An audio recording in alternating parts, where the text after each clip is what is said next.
vai lá. Ô, Bia.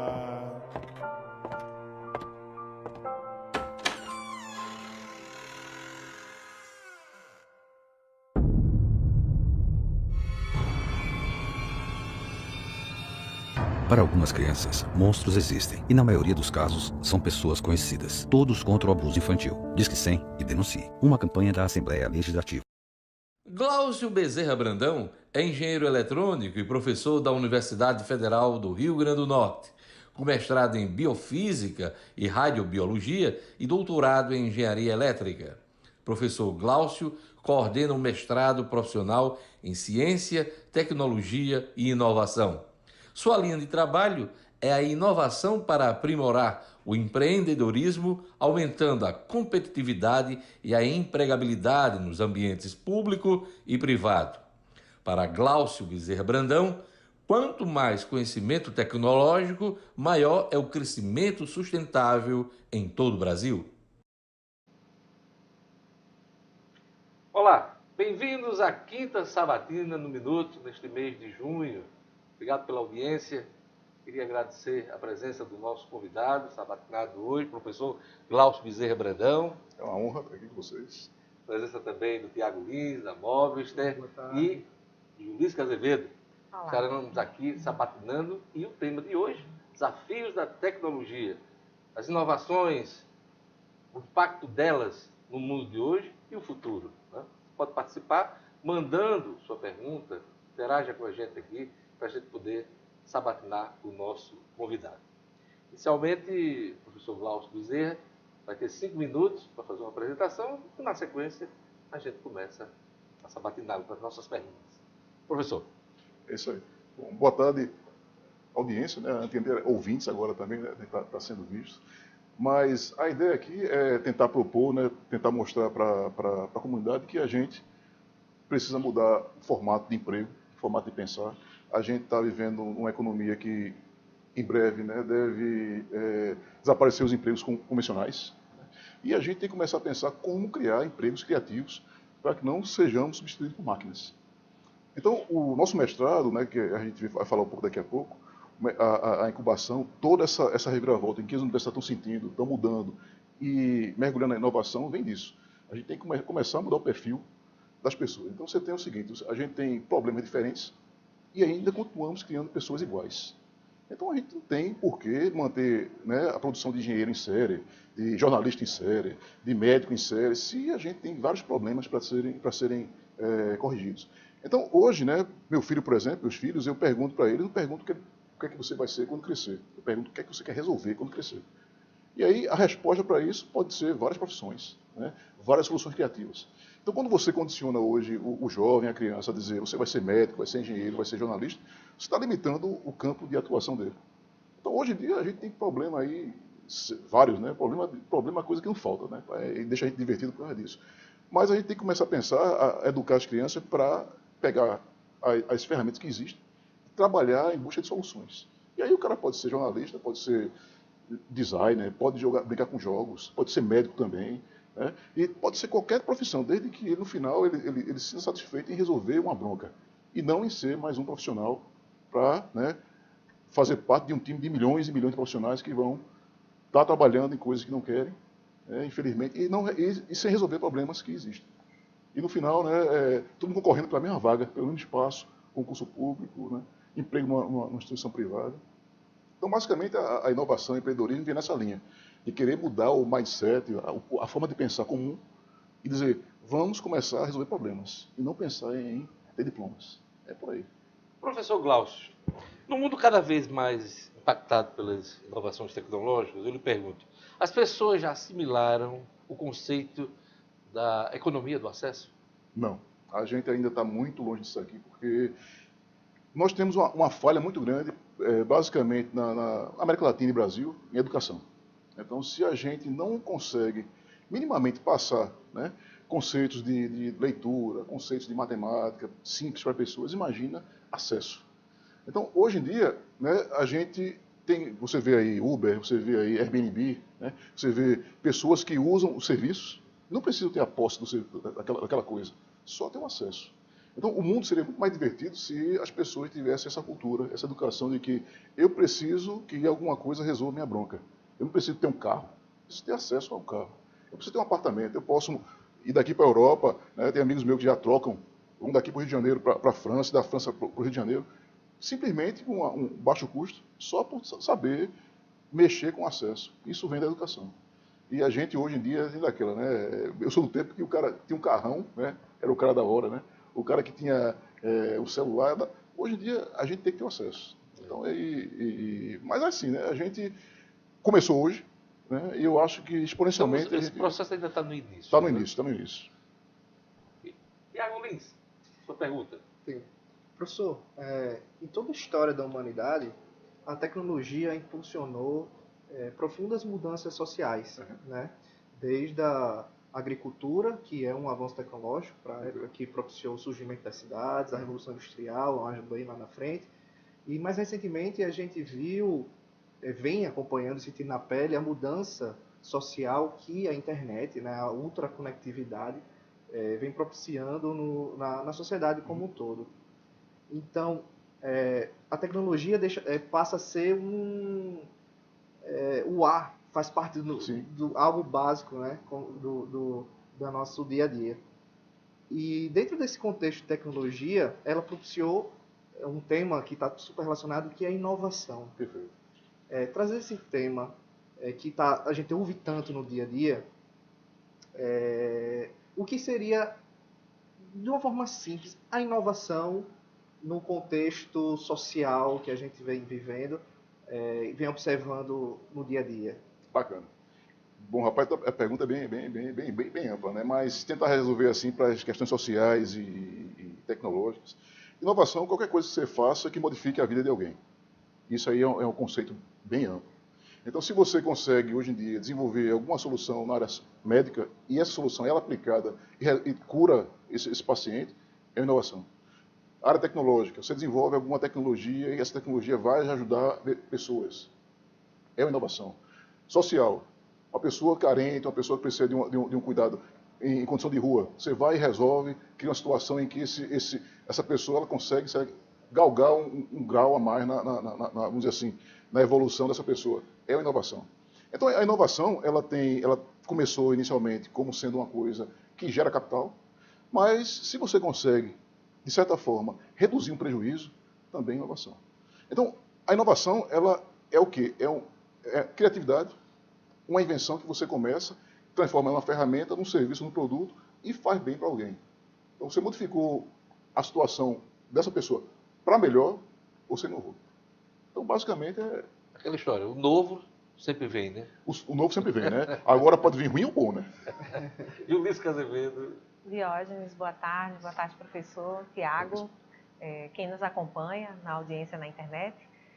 Professor, você falou sobre a mudança, a questão da educação. Perfeito. Aí eu lhe pergunto, quais seriam as mudanças essenciais, as principais, as mais urgentes na educação das crianças para que elas estejam preparadas para enfrentar esses desafios desse mundo novo que está surgindo a cada dia para nós? Bacana, Luiz. Veja só, a nossa educação, se a gente tem uma foto de 100 anos atrás, a sala de aula de hoje, ela é igualzinha à sala de aula de 100 anos atrás. E nós não estaremos lá, e nós nessa foto. Né? Não, a gente vai no tempo, a gente consegue, né? A gente pega uma nave, volta no tempo e vê essa foto. Então, o que acontece? A gente tem que começar a centrar, vamos dizer assim, a educação nas diferenças. E centrar a educação nas diferenças é dizer o seguinte, temos que avançar a educação para um novo nível, um novo patamar, que é a educação empreendedora. Ou seja, a gente tem que educar as crianças para pensarem quais problemas vocês vão resolver. E quando você faz isso, se você consegue resolver os problemas, você vai estar empregado.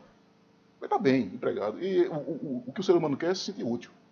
Então a gente tem hoje uma educação em que a gente ceifa muita gente, ceifa muita ideia, a gente estreita o buraco e poucas pessoas passam. Você concorda com a afirmação, com a ideia de que a educação privilegia quem é médio, não ajuda nem quem está com dificuldade, nem quem é melhor, concordo quem plenamente. Mais brilhante? Plenamente. O mais apto, ele vai se sentir sobrecarregado com a cobrança. Então você tem aí criança superdotada, você não vê crianças superdotadas virando políticos virando professores. Não, elas são segregadas de certa forma. E quem está lá embaixo também. Ela não consegue ter um nível mínimo para pular um sarrafo. E na média, né, a gente tem aquilo ali. Então, o que acontece? A gente tem que começar a pensar em como educar essas crianças, esses adolescentes, essas pessoas, especificamente no formato delas. Tem que primeiro entender. Então, uma coisa que a gente não faz, a nossa educação é uma educação, vamos dizer assim, expositiva. A gente não entende o que o indivíduo, todos nós somos diferentes. A gente teria que entender cada um de nós, botar a máquina para moer e devolver uma educação que seja complementar.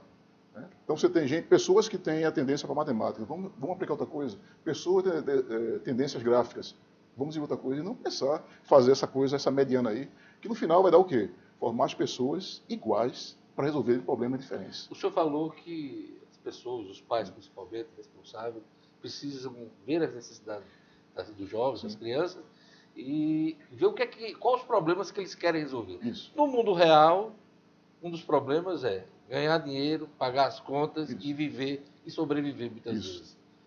Dá para conciliar as duas coisas hoje? Dá para conciliar. Se a gente pensa na educação empreendedora, então a educação empreendedora é o seguinte: você vai ter que criar alguma coisa para subsistir, e quando você estiver subsistindo, que estiver bem consigo mesmo, você começa a pensar em coisas extras. Aí você começa a ver o mundo, vamos dizer assim, com outro patamar. A gente está vivendo aí uma esquizofrenia de startups, de inovação e tudo mais, né, que é uma coisa, vamos dizer, artificial. Então você tem uma forçação de barra para que você tem que ser o melhor, tem que ser não, você tem que arrumar um emprego. Né? E para arrumar emprego, a gente tem que minimamente dizer a você tem que ser proativo, empreendedor, né? Resolver alguma bronca, veja o que está faltando. Se você olhar assim, vamos fazer um paralelo aqui biológico, o nosso cérebro tem em torno de 100 bilhões de células. Cada neurônio daquele tem uma função. Todo mundo está conectado. Se você tirar um, faz falta.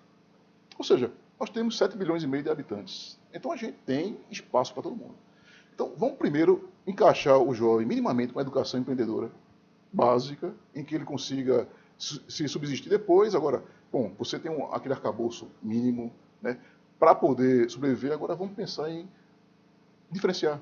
Aí você vai ter aquelas pessoas que vão ser diferentes, né, que vão pensar em coisa no futuro, e vai ter aquele pessoal que vai conseguir ir no final de semana para a praia tranquilamente e voltar para casa, pagar suas contas.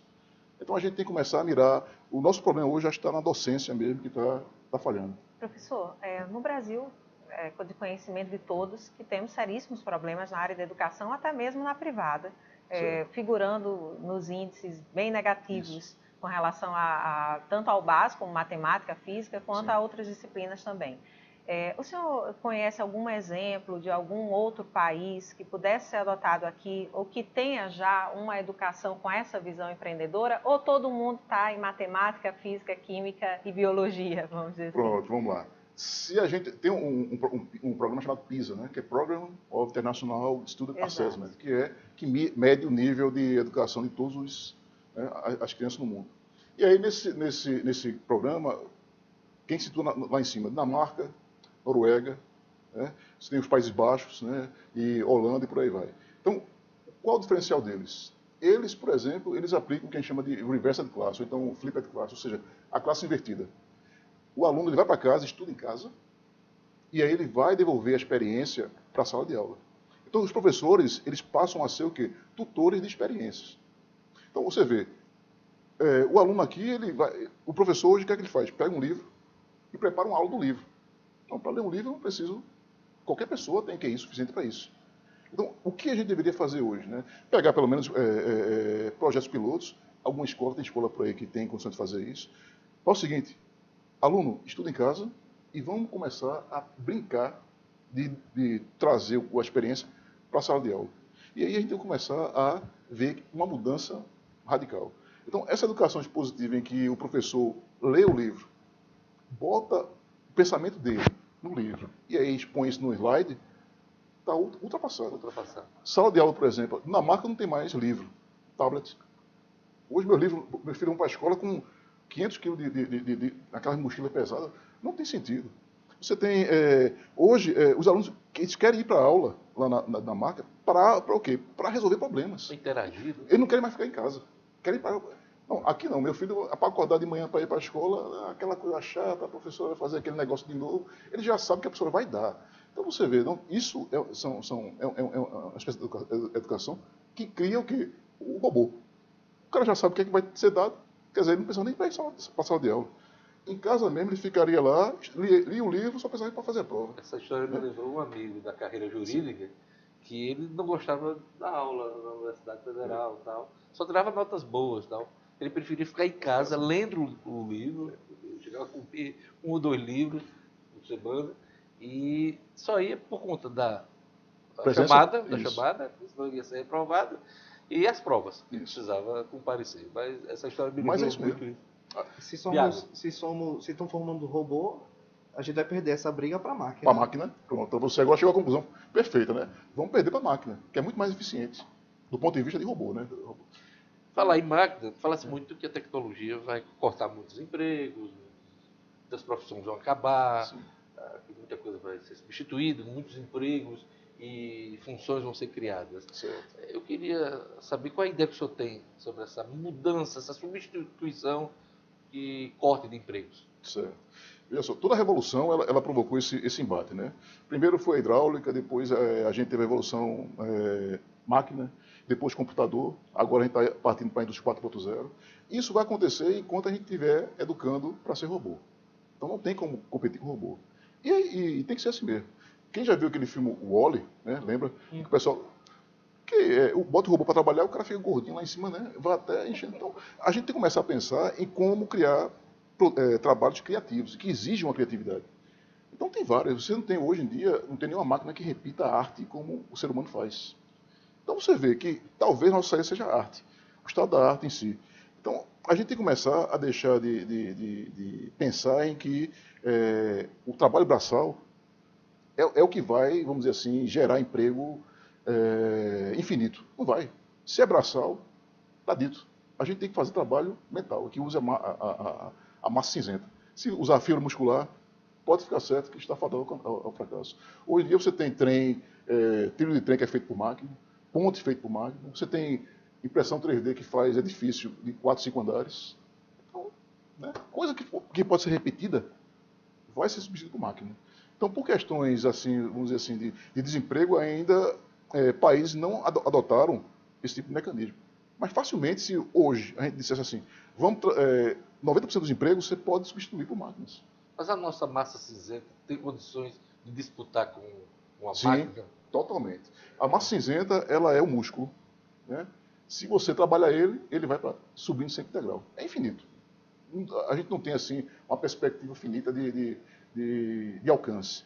Um exemplo que eu dou assim bem prático são os QIs. Então você tem gente aí, nós, né? Eu tenho um QI normal 100, tem a mulher que tem o maior QI do mundo tem um QI 220. Ou seja, tem esse espaço todo para trabalhar essa massa cinzenta. Só que a gente não trabalha. O QI é uma coisa variável. Então a pessoa com o maior QI do mundo é uma mulher? É uma mulher. Né? Sempre desconfiei disso. É uma mulher. Mas o segundo é um homem. O segundo é um homem. O segundo e o terceiro são homens. Agora... Exerce qual atividade essa pessoa? Eu não sei, eu não tenho certeza. Mas o QI dela é 218. Então você vê, de 100 para 218, né, cabe aí essa... Então a gente tem coisa para fazer aí. Agora, se a gente não exercitar essa musculatura... Agora, esse aumento de massa cinzenta vai requerer cabeças maiores. Mas esse é assunto mais da biologia. Melhores, né? Cabeças melhores. Tiago Lins. Professor, você acha que, ainda dentro desse assunto, que esse gap do QI vai ser exercitado pela inovação? Vai ser exercitado pela inovação. Esse trabalho criativo sim. seria essa... Totalmente. Eu acho que... Porque é o seguinte, o que é criatividade? Criatividade é o inesperado. Se é inesperado, você provoca uma mutação no cérebro. Se é esperado, não. Por exemplo, escovar o dente para mim, eu não vou criar uma sinapse a mais nenhuma para isso aqui. Mas se alguém chega assim, Klaus, tem uma coisa diferente aí na rua. Então eu já vou, né? Por exemplo, as nossas aulas, né? O pessoal fala que sai tonto da sala de aula porque vê coisa nova, nunca tinha visto. Então, esse tipo de coisa é que faz com que você aumente o QI, nem que seja 0,001. Então, se a gente continuar mandando para a sala de aula para dar os mesmos exemplos, hoje a gente vai ver a equação, né, resolver a equação de segundo grau. Todo mundo já sabe como é que é, você não vai ter um avanço mental. Professor, na universidade hoje, na UFRN, onde o senhor atua diariamente, já se tem esse pensamento de se formar pessoas preparadas para esse novo mundo? A academia está com esse olhar, já que as escolas ainda não chegaram? Já. A UFRN ela começou a entrar nessa onda de inovação, né, desde 2007, 2008, quando comecei a mexer com esse tipo de coisa. E hoje ela vê que inovação ela faz parte do planejamento do PDI dela, né, do Plano de Desenvolvimento da Instituição. Ou seja, sem inovação a gente não fica competitivo. Então, hoje, se a gente não pensa em fazer uma coisa diferente, uma coisa que seja empregável, uma coisa que resolva alguma coisa, estamos fadados ao fracasso. Então, só para complementar, 94, 95% do ensino hoje superior ele é privado, 5% público. A universidade tem que começar a se mexer para mostrar qual é o diferencial que ela tem, por exemplo, para sobreviver nesse meio que está sendo privatizado. Por outro lado, a gente tem, e a universidade é muito forte em pesquisa, o pessoal da privada também tem que começar a se mexer. Então, são ambientes que podem coexistir, desde que se faça presente, Eu gostaria que o senhor repetisse a correlação de forças. 95%? 94% a 95% do ensino superior hoje é privado. Mesmo? 5%? 5% público. Então a gente tem que começar a pensar, né? Aí Tem, o pessoal... inclusive, candidato a presidente defendendo que haja um voucher para que todo mundo tenha acesso à universidade privada e a pública seja extinta. Exatamente. Eu amo a universidade pública, acho que é o melhor lugar para estar. Eu não, já fui de instituições privadas, mas se a universidade não mostrar o diferencial, ela está fadada a ser fechada. Por quê? Não estou fazendo nenhuma apologia, mas o que acontece? O estudante da escola pública federal hoje ele é 3 vezes mais caro que o da privada. Alguém que entre com a mentalidade empresarial, um Trump brasileiro, olhar assim, fazer a conta e ver que não faz sentido ter uma universidade pública, a não ser que a gente mostre que tem um diferencial. E o nosso diferencial qual é? Por incrível que pareça. Tem um lemazinho que a gente usa muito desse meio de inovação, que é o seguinte: erre mais rápido para ter sucesso mais cedo. Nós, que somos professores da universidade pública, a gente pode errar à vontade. Privada não, privado cabo errou, está na rua no outro dia. Mas nós, a gente tem que errar mais rápido. Vamos testar, vamos criar projeto, não deu certo, faz outro. Se a gente faz isso com mais velocidade, a gente atinge o sucesso muito mais cedo. E outra coisa, no final do mês o salário está lá. Como é que está a Universidade Federal do Rio Grande do Norte nesse ranking? Da discussão da tecnologia, das inovações? Estamos bem, assim, hoje, né, a gente figura entre a Nordeste, primeira e segunda, disputa com o Ceará e com Pernambuco. No Brasil, a gente está em 13º, 14º. Então, é uma universidade muito boa, de excelente qualidade. Um ranking internacional do 100º, alguma coisa, quase 300. E a gente também já recebeu essa alcunha de Universidade Empreendedora. Então, nós estamos com essa visibilidade. Tiago. Professor, você falou agora há pouco que sem inovação nós não somos competitivos. Exato. O que é necessário para haver inovação? E trazendo para o contexto do nosso Estado, né? Como estamos dentro desses requisitos? Certo. Para existir inovação, né, programas como esse é necessário a gente divulgar, massificar. A gente precisa fazer uma incursão muito grande nas escolas públicas. Temos aqui em Natal 670, se não me engano, escolas públicas. Então deveria ser uma política de governo obrigar a universidade agora a fazer esse tipo de incursão. E nós temos 43 mil alunos, em média, né? Flutua entre 45, 44 e 42. Então, pegar cada aluno desse aqui e obrigar. Qual vai ser o seu estágio? Seu estágio vai ser o seguinte: vai ser inserir, sensibilizar, criar o empreendedorismo e inovação em escolas públicas. Então, imagina se a gente faz isso agora, daqui a 4, 5 anos, o que a gente não vai ter aqui? Pessoas pensando: poxa, eu tenho que ser empreendedor e inovador. Tem que começar a pensar em qual a solução da bronca, o que é que eu tenho que fazer no mercadinho do lado, ali, na segurança, como é que eu faço, criar um aplicativo para avisar que estou chegando perto, mamãe, estou chegando e tal. Então, esse tipo de coisa, como instituição pública, nós somos obrigados a fazer, deveríamos ser. Então, é por aí. Professor, pergunta do internauta, acompanhando o programa, obrigado pela audiência. A publicitária Lorena Dantas está perguntando: mesmo com toda essa tecnologia, os jovens ainda enfrentam graves problemas em redes sociais, como erros de português e a falta de entendimento de textos. Como as redes sociais podem se tornar aliadas na educação, no avanço tecnológico? É interessante, né? Bom, o problema maior, né, já vem de base. Então, o que acontece? A gente tem um problema de educação, de entendimento de texto, né, que quando se compara aquele texto que eu falei do PISA, nós vamos levar 160 anos para chegar hoje no nível da Dinamarca, do ponto de vista português. Levamos uma pisa nisso. Então, a gente leva uma PISA. Então, o problema não está na rede social em si, mas no ensino que vem da escola. Então, você tem, eu mesmo corrijo, né, professores dos meus alunos, dos meus filhos, eu corrijo. Então, há um furo em algum canto que eu não estou sabendo o que é. Então, a rede social é só vamos dizer assim, é só um reflexo que acontece na base. Então, uma forma de corrigir um WhatsApp seria as pessoas terem moderado, não sei como seria esse tipo de coisa, mas aí também acabar com a beleza que é a liberdade que se tem na espontaneidade, né? Eu, como jornalista, como profissional de informação, eu sempre aconselho meus filhos a tentarem escrever corretamente, mesmo no ambiente de rede social, pontuando, usando as palavras corretas, porque é difícil, né? Porque a forma como eles se comunicam é diferente. Mas faça esse esforço, faça sempre esse apelo, porque é o que eu posso fazer. Isso. Como orientador, como pai, como responsável. Né? Professor, as pessoas precisam ter medo do futuro com as máquinas? A gente deve ter medo dos robôs? Bom, a gente deve ter medo se a gente virar robô. Se você um robô de carne nunca vai competir com um robô de silício. A gente já está mostrando que isso é... Então a gente tem que começar a pensar em como usar essas ferramentas, esses robôs, como nossos aliados. E a forma de usar isso é como? É ser mais inteligente do que ele. De maneira geral, na ficção, os robôs sempre vencem derrotando os humanos, né? Sempre vencem... Tem vários filmes relatando isso. Vencem por força física. Né? Porque fisicamente a gente não tem como competir com máquinas. Mas se a gente... Por exemplo, tem um livro de antropologia muito interessante chamado Sapiens, em que ele fala o seguinte, ele fala que o Neandertal era muito mais forte que o Sapiens, certo? Mais ágil e mais inteligente. Só que tinha um defeito. Ele não se comunicava. Já o Sapiens, que era uma raça um pouco inferior, tinha o domínio da comunicação. E aí o que acontece? Se juntava 50 Sapiens para bater um Neandertal. Então, isso está acontecendo com as máquinas. Se a gente não conseguir hoje, se a gente não conseguir se conectar, a gente olhar assim, você tem, vamos pensar assim de forma mais ampla, inteligência individual, uma inteligência coletiva e uma inteligência artificial. Se a gente não conseguir conectar a nossa inteligência coletiva, a gente vai perder as máquinas. É impossível ganhar delas. Mas se a gente conseguir, né, 100 bilhões de neurônios se conectando, imagina 7 bilhões de pessoas conectadas, né, eticamente conectadas, pensando no bem do outro, não tem como uma máquina vencer uma coisa dessa.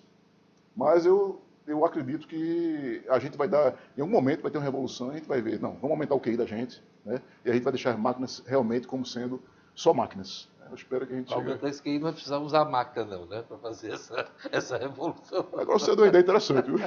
Pode ser, né? Pode ser. E o lema juntos seremos mais fortes, nunca teve tão atual, né? Professor, uma coisa que me preocupa no avanço tecnológico é a perda da privacidade, né? Então é um dos desafios desse momento. E cada vez mais avanço, menos privacidade se tem. Perfeito. A gente vai perder a privacidade de vez? Olha, George Orwell dizia, né? Aquele Big Brother, né? Aquela coisa lá do... 1984. 1984. A gente não chegou em 1984, mas quer dizer, é uma possibilidade. Agora é o seguinte, é aquela coisa, você assinou com sangue, né? Então, eu já fiz uma vez um embate em abril, né? Lá na Escola de Ciência e Tecnologia, me convidaram para um debate. E aí o pessoal estava lá, não, isso não vai acontecer, sei lá e tal, e eu perguntaram uma coisa parecida com essa e eu deixei, né? Desfoquei para o pessoal esquecer que eu tinha pego aquela pergunta e fui para outro assunto. E aí o que acontece? Lá para as tantas eu cheguei e disse, pessoal, daqui, quem é que tem medo de privacidade? Um auditório com mais de 200 pessoas, todo mundo levantou a mão. Eu. Quem tem Facebook? Aí as pessoas levantaram. Aí começaram a rir. Então você vê. Eu não tenho Facebook. Então se você tem medo de privacidade e você entrega, você não lê nenhum, você pega lá aquela letrinha pequenininha, né? Você vai baixar um programa e tem lá. Os termos de uso. Os termos de uso. Aí você faz. Se você não aceitar, não baixa. Você não lê e aceita. Então, muito depende do que a gente faz com a própria vamos dizer assim, com as próprias ferramentas. Mas para ter o benefício, para ter o serviço daquela rede social, aplicativo, seja o que for, a pessoa tem que abrir mão dessa privacidade. Assina com sangue. Então é esse tipo de coisa que você tem que rever, né? Vale a pena isso? Né? Então, por exemplo, o Telegram, né, diferente do WhatsApp, o Telegram, agora o WhatsApp implementou isso, mas eu podia apagar as mensagens. Então, é um software livre que você tem mais habilidade para fazer essas coisas. O pessoal prefere o WhatsApp, não sei porquê. Então, dando um exemplo. Então, eu acho que, como eu estava também te falando, a gente vai também criar as antitecnologias. Então, vai ter grupo de hackers aí que vão dizer assim, você quer apagar seu rastro da... Quero. Aí você vai lá, já assina com sangue com hacker, né? E aí vai conseguir se libertar dessa panaceia. Isso já existe? Já existe, já existe. Tem Esse gente tipo de movimento, de existe, contra... não existe. O pessoal software livre já consegue fazer isso. Então você tem aí, né?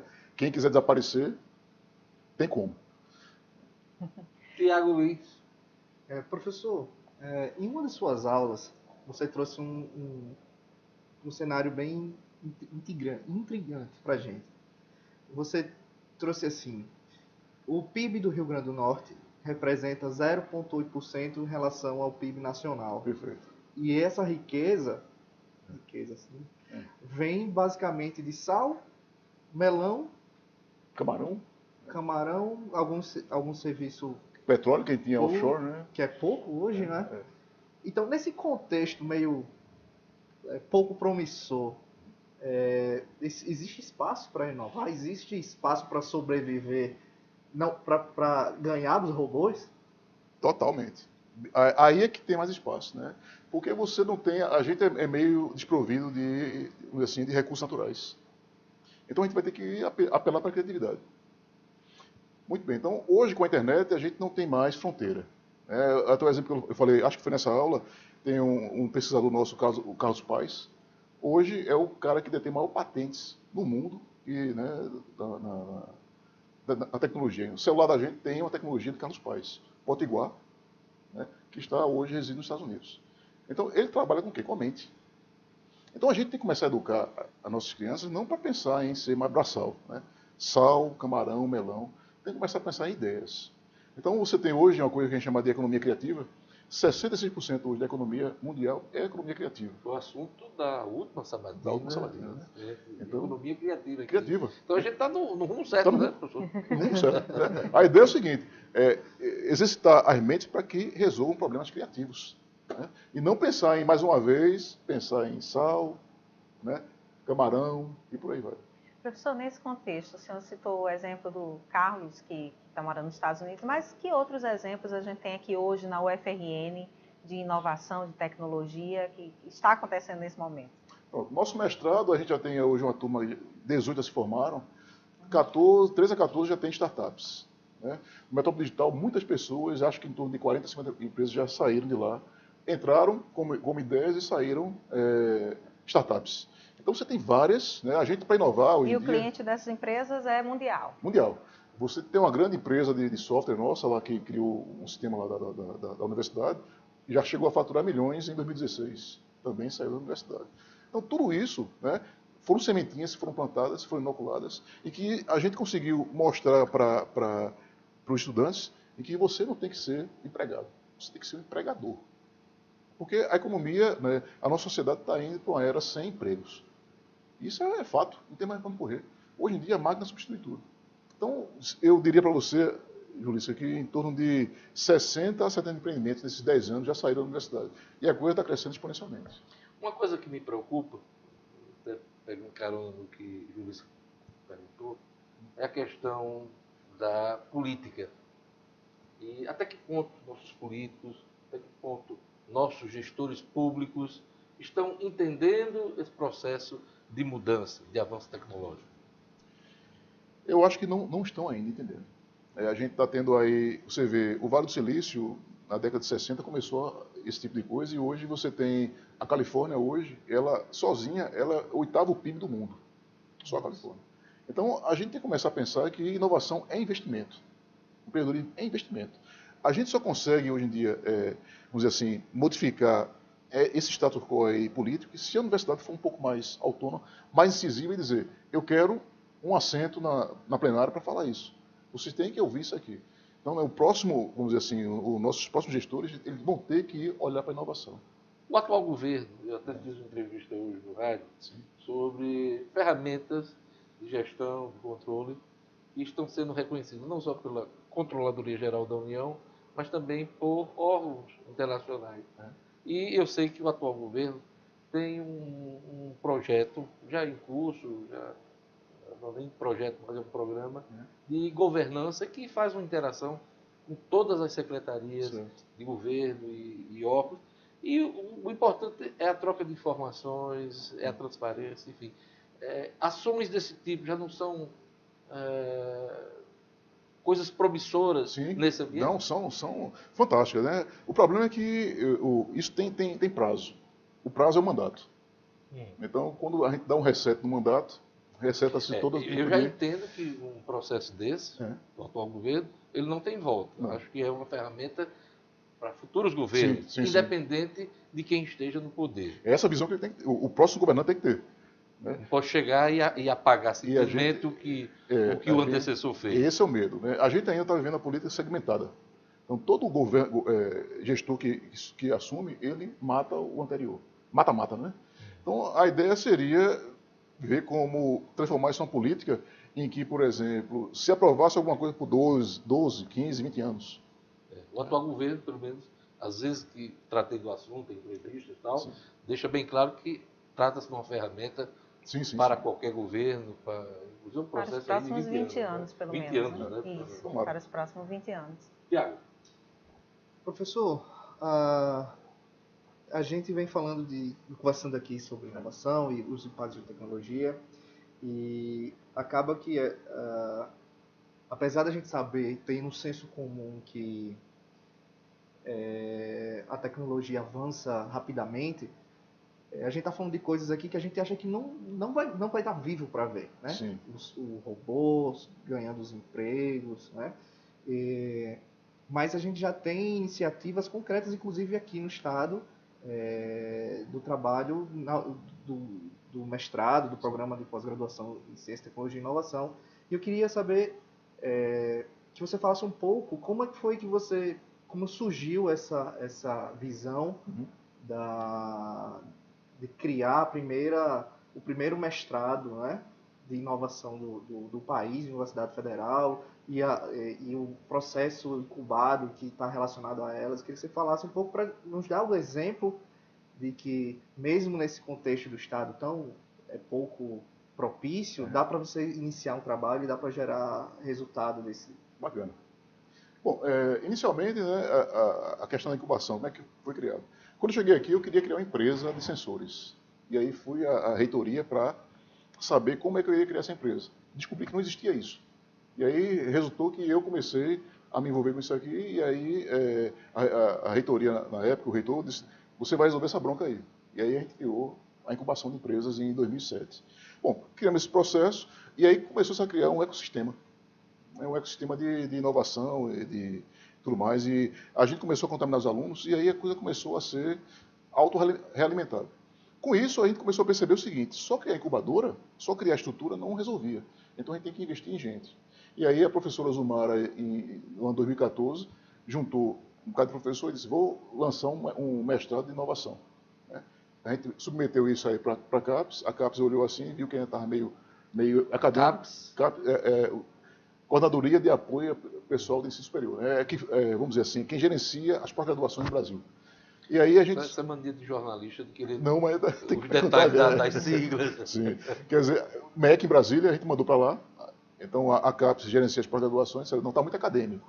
Quer dizer, a gente tem essa visão acadêmica. E aí a gente reformatou isso aí, ressubmeteu com a postura mais empreendedora, e aí e aí recebemos o ok e começamos a propagar esse tipo de coisa. Lá para frente, 2015, 2016, né, como eu estava coordenando duas coisas, eu juntei o mestrado e a incubadora. Então, hoje o mestrado ele é voltado exclusivamente para a criação de negócios. Então, a gente aboliu o papel, a gente não quer mais saber de artigo científico.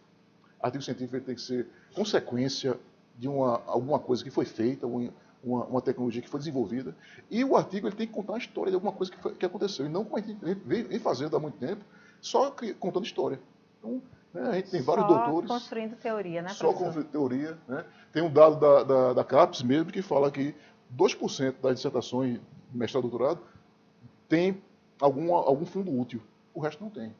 Então a gente tem que parar de produzir papel e começar a produzir tecnologia. Então foi nessa linha que a gente criou o mestrado de inovação. Seria muito interessante se esse pensamento se estendesse para outras áreas também, verdade. dentro da universidade. Em qualquer área. Você tem que ser empreendedor na área social, na área biológica, em qualquer área você tem que ser empreendedor.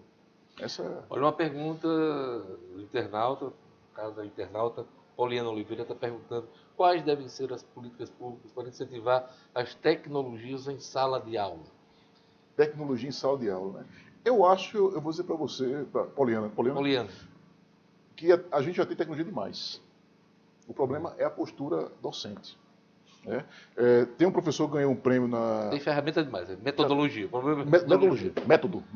Não adianta slide, não adianta ter quadro inteligente se a gente tem a mesma postura dispositiva. Não vai mudar nada. Teve um professor na África que recebeu um prêmio de Bill Gates, que ele desenhou no quadro a tela do Word, estava ensinando o Word, e o pessoal estava aprendendo o Word no giz. Quer dizer, a postura do cara que é diferencial. Ele chegava lá, aperta aqui, isso acontece, quer dizer, ele conseguiu passar essa ordem imaginada para a cabeça das crianças. Hoje você pega lá computador, celular, todo, na minha sala de aula, na graduação, você tem mais de 100 alunos na sala de aula, todos eles têm celular. E fica olhando, e você falando ele lá, ou seja, a gente não mudou, a tecnologia tem de sobra. Então, quer dizer, vamos dizer assim, com exceções de alguns lugares que não chega a rede e tudo mais. Mas a tecnologia que a gente tem hoje é suficiente para mudar a cabeça. Quais são os bons exemplos, lá fora e aqui no país? Lá fora você tem aquela Universidade de Cannes, aquele indiano que começou a dar aula. Né? Na internet, né? No país você tem muita... você tem uma universidade... Eu me inspiro muito na FGV. Então a FGV, Fundação Getúlio Vargas, fantástico. Você tem um ensino EAD fenomenal. O pessoal da EAD tem empregabilidade maior, inclusive, que o pessoal presencial. Então eles fazem alguma coisa diferente. Eles fazem muito benchmarking lá fora, entendem como é o processo. Então aquela coisa da sala de aula invertida, quem quer entrar na FGV vai ter que se submeter a isso. E aí o que acontece? Você muda o mindset. Ou seja, o cara faz, eu tenho que estudar em casa. E aprender a filosofar, a discutir na sala de aula.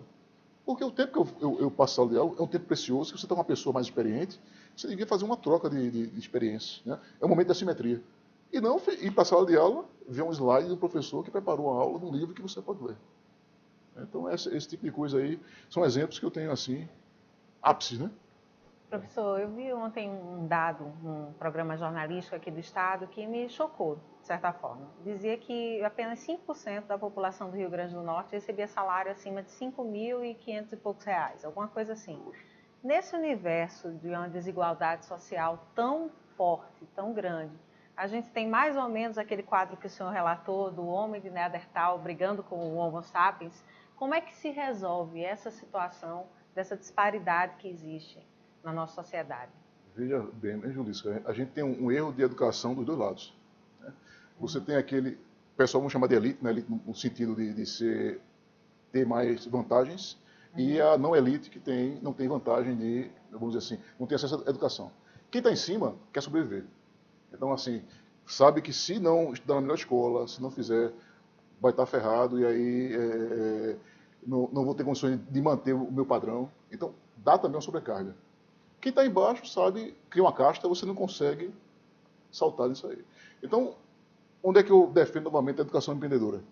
Se a gente junta na educação, a gente tem muitos casos, a universidade, de pessoas bem humildes que agora têm startup. Então, se a gente junta essas duas elites, vamos dizer assim, essas duas classes, e diz, olha, vamos dizer assim, favorecido, você tem que ter uma cultura empreendedora para saber o seguinte, se você não fizer teu vizinho subir com você, você vai estar numa situação de pressão. Ou seja, é aquela coisa, o diferente, uma experiência que eu passei até com meu filho uma vez, a gente estava tomando café, a gente estava numa mesa, e o pano cobrindo a mesa, e tinha uma migalha de pão embaixo do pano.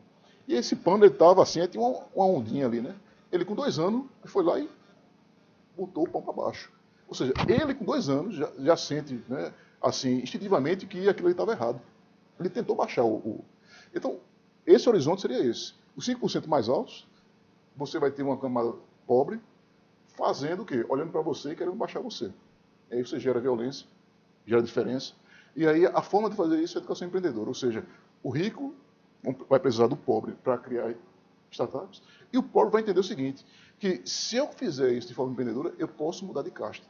Então, se não for uma educação empreendedora assim, com essa visão vamos dizer assim, isonomia, a gente não vai sair desse buraco. Conversa boa, o tempo voa, né? Rapidinho. Nosso tempo está acabando, mas vai dar tempo da gente fazer pelo menos uma rodada de perguntas. E o nosso internauta aqui está perguntando, o André Vieira, quais são as principais habilidades que um profissional na área de tecnologia deve apresentar para obter o sucesso? Na área de tecnologia, é o que eu falo sempre para a galera, né? A questão da inércia psicológica. Às vezes o pessoal afunila tanto conhecimento numa linha que não consegue ver, né, o espaço no entorno. Isso é para qualquer profissional. É você focar de forma errada. Porque se você foca muito, se você fizer a coisa e aquela coisa for errada, você vai ter despendido vamos dizer assim, um esforço muito grande para fazer uma coisa errada. Então, é importante que você descomprima o cérebro. Pare e olhe e diga, rapaz, deixa eu ver aqui, deixa eu ver quais são as outras opções. Onde é que eu não aplicaria a minha engenharia? Onde eu aplicaria a minha engenharia? Como pensar diferente? Vamos pensar como biólogo, o que é que o biólogo faria? Vamos pensar como um cientista social, o que é que ele faria? Então, a gente tem que começar a descomprimir a mente e dizer o seguinte, ser o melhor, a longo prazo, você não é sustentável. Você tem que ser, minimamente, você tem que ter uma visão ampla de mundo. É por aí. Qualquer profissional acho que é dessa linha. Professor, agora está chegando ao fim, né? Vou pedir, Infelizmente. muito rápido, as recomendações. Eu quero inovar no meu negócio. E aí vou puxar suas referências. Por onde eu começo? Como é que eu inicio esse processo? O que ler? Que instituição procurar? Aonde eu começo a buscar informações para iniciar para deixar de ser robotizado? Pronto, para deixar de ser robotizado, o que é que o robô faria, né? Bom, eu vou olhar para o meu universo próximo e dizer, o que é que todo mundo está fazendo? Isso. Aí eu vou coletar esses dados todinho. Procurar fazer uma coisa diferente. Para começar. Simples. Simples assim, né? Todo mundo está fazendo isso. Assim, o cara bota lá uma venda de ovo, aí o rapaz, Zezinho está ganhando dinheiro com o ovo. Aí o cara monta também uma barca de ovo. Vai ser esmola para 2. Ele vai. Então, pense, foque. Isso aqui é o que está acontecendo, isso aqui todo mundo está fazendo, vou fazer diferente. Vai ter que ser por aí. Né? Bom, esse é o pensamento inicial. Né? Um segundo pensamento seria você fazer também uma pesquisa de mercado e saber, assim, né, conta própria, dizer, o que é que te provoca, o que é que te dói? Né? Qual é a dor que você tem? O que é que você precisa? Rapaz, eu preciso, qual a solução que você não tem aqui? Rapaz, eu não tenho isso. Aí você vai anotando. O principal conceito da economia é escassez. Né? Escassez. A escassez move, né? Então, fazer o que ninguém está fazendo e procurar saber o que é que o cara está sentindo dor. Rapaz, o sapato está apertado, alguma coisa assim, então você vai fazer. Instituição é o FRN, procurar a gente, para bater o papo. Mas, então, eu iria por aí, né? Estudar, e outra coisa, né? Quem domina a informação domina o mundo. Estudar muito, estudar, ler. Né? Só vou, aproveitando que você está falando, para tocar num ponto que me preocupa muito com essa história de redes sociais. A pessoa perde hoje muito tempo no smartphone e tal. É o aprofundamento da leitura. Isso. As pessoas estão cada vez mais impacientes, sem condições de, com calma, parar para ler um livro, do começo ao fim.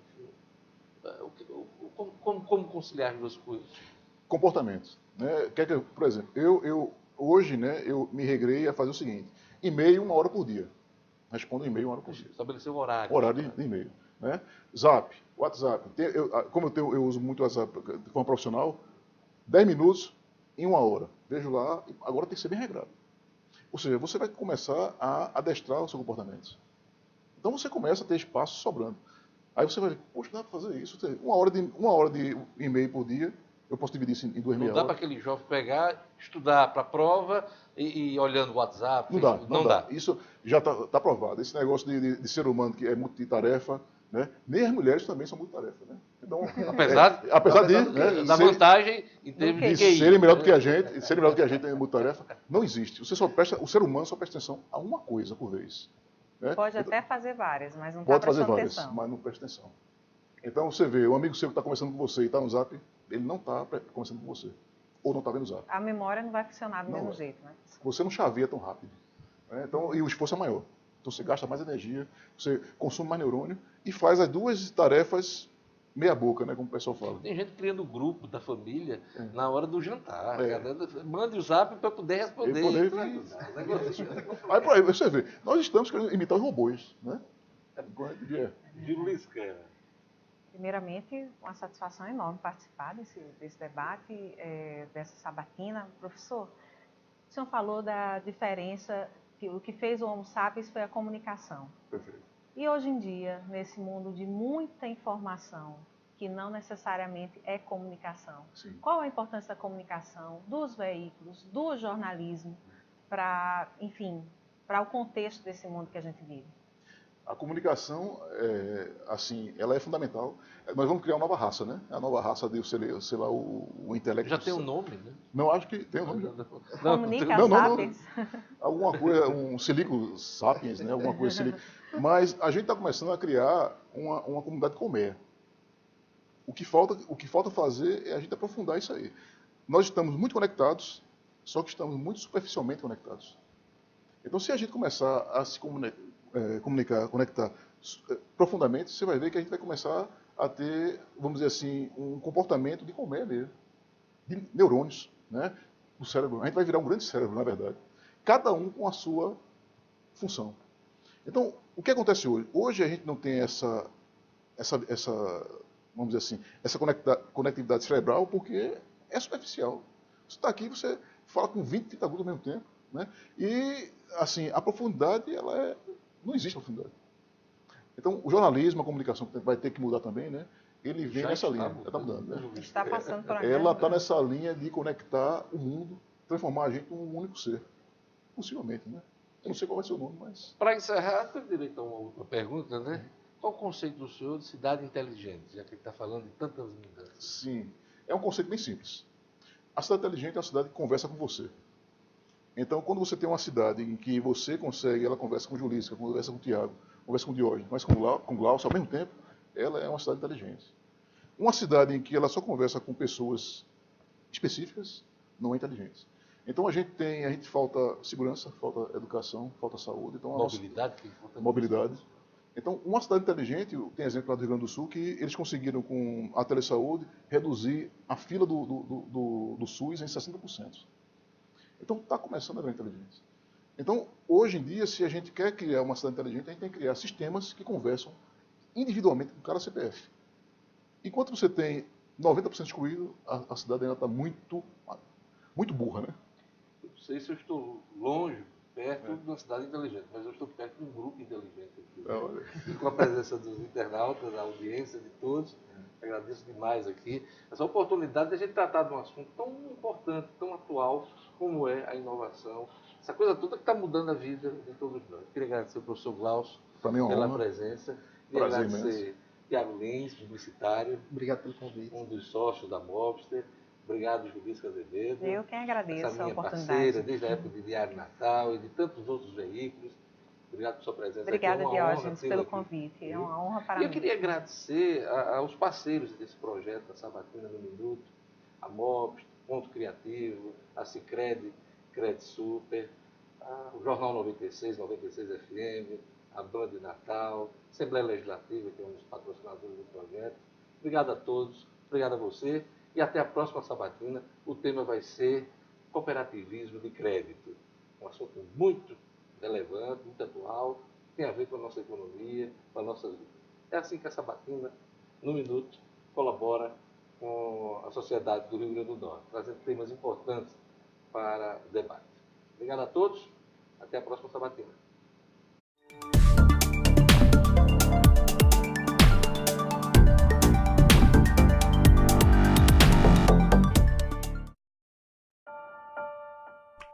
Ela tá no quarto, vai lá. Ô, Bia.